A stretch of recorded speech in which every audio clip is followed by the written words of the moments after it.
الشيطان الرجيم بسم الله الرحمن الرحيم وكذلك يجتبيك ربك ويعلمك من تأويل الأحاديث ويتم نعمته عليك وعلى آل يعقوب كما أتمها على أبويك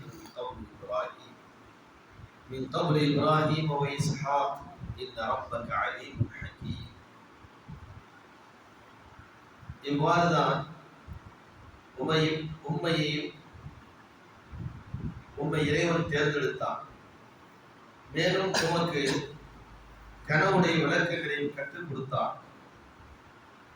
وَيَتِمَّ نِعْمَتُهُ عَلَيْكَ وَعَلَى آلِ يَعْقُوبَ كَمَا أَتَمَّهَا عَلَى أَبَوَيْكَ مِنْ قَبْلُ. எவ்வாறு உமக்கு முன்புள்ள அந்த தந்தை யாக்கூப், அவருடைய குடும்பத்தை சார்ந்த இஸ்ஹாக், இப்ராஹிம் ஆகியவர்களுக்கு அல்லாஹ் தன் அருளை நிறைவு செய்தானோ, பூர்த்தி செய்தானோ, அதுபோன்றும் உம்மின் மீதும் அல்லாஹ் பூர்த்தி செய்வார்.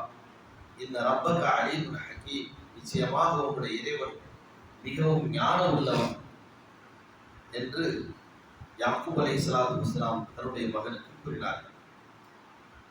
சூரா யூசுப் 12வது அத்தியாயத்தின் 6வது வசனத்திலே யாக்கூப் அலைஹிஸ்ஸலாத்து வஸ்ஸலாம் அவர்கள் தன் மகனுக்கு சில விளக்கங்களை சொல்கின்றார்கள். மகன் கனவு கண்டார். 11 நட்சத்திரங்கள், சந்திரன், சூரியன் இவைகள் எல்லாம் தனக்கு அடிபணிவதாக, தனக்கு பணிவதாக அவர் கனவு கண்டதற்கு, அந்த கனவை தந்தையிடத்தில் சொல்லும் பொழுது தந்தை சொன்னார், இந்த கனவை பற்றி உன் சகோதரத்தில் நீ சொல்ல வேண்டாம் என்று. அப்ப யாக்கூப் அலைஹிஸ்ஸலாத்திற்கு தெரிகின்றது, நம்முடைய வாரிசிலே, ஏன்னா நமக்கு 12 குழந்தைகள் இருக்கிறாங்க, இவங்கள யூசுஃபை அல்லாஹ் தேர்ந்தெடுத்திருக்கின்றான் அப்படிங்கிறத புரிஞ்சுக்கிறாங்க. அப்ப இயற்கையாக அந்த மகனின் மீது அதிகமான பாசம் வருகின்றது. பிற்காலத்தில் நபியாக போகின்றார், அவருடைய கூட பிறந்த சகோதரர்கள் எல்லாம் அவருக்கு அடிபணிவார்கள் அப்படிங்கிறத விலகி கொள்கின்றார்கள். அப்ப இந்த விளக்கத்தை தன் மகனிடத்தில் சொல்லுகின்றார்கள். அல்லாஹ் உன்னை தேர்ந்தெடுத்திருக்கின்றார். எப்படி என் சமுதாயம், என்னுடைய முன்னோர்களில் என்னையும் என்னுடைய தந்தை இஸ்ஹாக்கையும் அவருடைய தந்தை இப்ராஹிம் ஆகிய இவர்களை எப்படி அல்லாஹ் தேர்ந்தெடுத்திருக்கின்றானோ, அதுபோன்று யூசுஃபே அல்லாஹ் உன்னை தேர்ந்தெடுத்திருக்கின்றார். நீயும் நபியாக வரக்கூடிய எல்லா விதமான வாய்ப்புகளும் உனக்கு இருக்கின்றது அப்படிங்கிற அந்த விளக்கத்தை சொல்கிறார். அல்லாஹ்வுடைய தூதர் சொல்லும் போது கூட மகனும் கண்ணியத்துக்குரியவர். சஹாபாக்கள் கேட்பார்கள், ஒரு குடும்பத்திலே மிகச்சிறந்தவர் யார் என்று. அல்லாஹ்வுடைய தூதர் சொல்லுவாங்க, ஒரு குடும்பத்திலே மிகச்சிறந்தவராக இருந்தவர் மகனும் இறைத்துவதாக இருந்தால், அவருடைய தந்தையும் இறைத்துவதாக இருந்தால், அவருடைய பாட்டனாரும் இறைத்துவதாக இருந்தால், அவருடைய முற்பாட்டனரும் இறைத்துவதாக இருந்தார். அதாவது யூசுப் அலைஹிஸ்ஸலாம் நபி, அவருடைய தந்தை யாக்கூப் அலைஹிஸ்ஸலாம் அவர்கள் நபியாக இருந்தார், அவருடைய தந்தை இஸ்ஹாக் அவரும் நபியாக இருந்தார், அவருடைய தந்தை இப்ராஹிம் இவரும் நபியாக இருந்தார். இவர்கள் தான், இந்த குடும்பம் தான் ஆகச்சிறந்த குடும்பம் என்று சொன்னார். அந்த மாதிரி யாக்கூப் அலைஹிஸ்ஸலாம் அவர்களுக்கு தெரிகின்றது, இந்த கனவின் மூலியமாக அல்லாஹ் இவரை நபியாக தேர்ந்தெடுக்க போகின்றார். அதைத்தான் மகன் சொல்றாரு, அல்லாஹ் உன்னை தேர்ந்தெடுத்திருக்கின்றார். அதே போன்று அல்லாஹ் உனக்கு கனவுகளுக்கு உண்டான விளக்கத்தையும் அல்லாஹ் கற்றுக் கொடுப்பான் அப்படிங்கிற அந்த கனவின் மூலியமாகத்தான் அந்த நபித்துவம் என்பது வெளியாகிருக்கின்றது. அப்ப அதை வைத்து இப்ராஹிம் யாக்கூப் அலைஹிஸ்ஸலாம் என்ன செய்றாங்க, மகன்கிட்ட சொல்றாங்க, உனக்கு கனவுடைய விளக்கத்தையும் அல்லாஹ் இன்ஷா அல்லாஹ் கற்றுக் கொடுப்பான் அப்படிங்கிறாங்க. அதே போன்று வைத்திம நிஅமத்துஹு அலைக வ அலா ஆலி யாக்கூப, யாக்கூபுடைய குடும்பத்தின் மீது அல்லாஹ் அருள் புரிந்திருக்கின்றான். அல்லாஹ்வுடைய பேரருள் எப்படி எனது தந்தை இஸ்ஹாக்கின் மீதும் அவருடைய தந்தை இப்ராஹிம் மீதும் அல்லாஹ் அருள் புரிந்தானோ, அதுபோன்று என் மீதும் உன் மீதும் அல்லாஹ் அருள் புரிந்திருக்கின்றான் அப்படிங்கிறார்.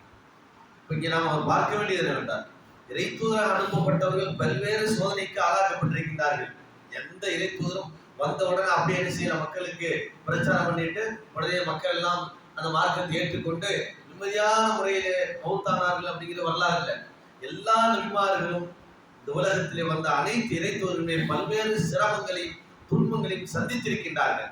இந்த மார்க்கத்தை மக்களிடத்தில் கொண்டு போய் சேர்க்கும் பொழுது பல்வேறு எதிர்ப்புகள். ஆனால் அல்லாஹ் என்ன சொல்கின்றார், யாக்கூப் அலைஹிஸ்ஸலாம் எப்படி சொல்கின்றார்கள், அல்லாஹ் நமக்கு அருள் புரிந்திருக்கின்றான். எனக்கும் என்னுடைய தந்தை அவர் இஸ்ஹாக்குக்கும் அவருடைய தந்தை இப்ராஹிம் இப்ராஹிம் அலைஹிஸ்ஸலாம் அவர்கள் சந்தித்த சோதனையோ அது எண்ணிறங்காத சோதனை. ஆனாலும் அந்த சோதனைகள் எல்லாம் அவர் வென்றெடுத்து அல்லாஹ்வுடைய அருளுக்கு பாத்தியப்பட்டது காரணமாகத்தான் அல்லாஹ் அவர் மீது அருள் புரிந்திருக்கின்றான். அப்ப அல்லாஹ்வுடைய நியாமத்துனா என்ன? காசு பணத்தோட நிம்மதியா எந்த பிரச்சனையும் இல்லாம வாழ்றது அல்லாஹ்வுடைய நியாமத்தா? அல்லாஹ் எனக்கு அருள் புரிந்திருந்தான்னு சொல்ல முடியுமா? மன வசதி கொடுத்த உடனே அல்லாஹ் எனக்கு நிறைய கொடுத்திருக்கின்றான். சூரா கஹ்ஃப்ல கூட 2 சகோதரர்கள் சந்திப்பார்கள், 2 நண்பர்கள். சந்திக்கும் பொழுது ஒருவர் சொல்வார், பாத்தியா அல்லாஹ் பிரம்மாண்டமான இந்த தோட்ட துறவுகள் எல்லாம் எனக்கு தந்திருக்கின்றான். சரி தந்திருக்கின்றான், அதுக்கு அல்லாஹ்வுக்கு நன்றி செய்யி மாஷா அல்லாஹ் சொல்லு. அந்த வசனங்கள் அப்படியே வரும். மாஷா அல்லாஹ் சொல்லுப்பா, நான் எதுக்கு சொல்லணும்? என் இறைவன் எனக்கு நிறைய அருள் புரிந்து விட்டான். அப்படி மீண்டும் ஒரு கால் நீ சொல்ல மாதிரி உன் இறைவனை சந்திக்கின்ற அந்த வாய்ப்பு மறுமை என்ற ஒரு நாள் இருந்தால் அந்த நாள் இதைவிட சிறந்ததை எனக்கு வழங்குவான். மனிதன் காசு பலத்தை மட்டும்தான் ஞாபகத்துன்னு நினைக்கிறான். அது ஞாபகத்து அல்ல. இஸ்லாம் என்ற இந்த பாக்கியம் தான் மிகப்பெரிய ஞாபகத்து. அதிலும் குறிப்பாக நபிமார்களுக்கு கிடைத்த அந்த நபித்துவம் என்பது அதை விட மிகப்பெரிய ஞாபகத்து.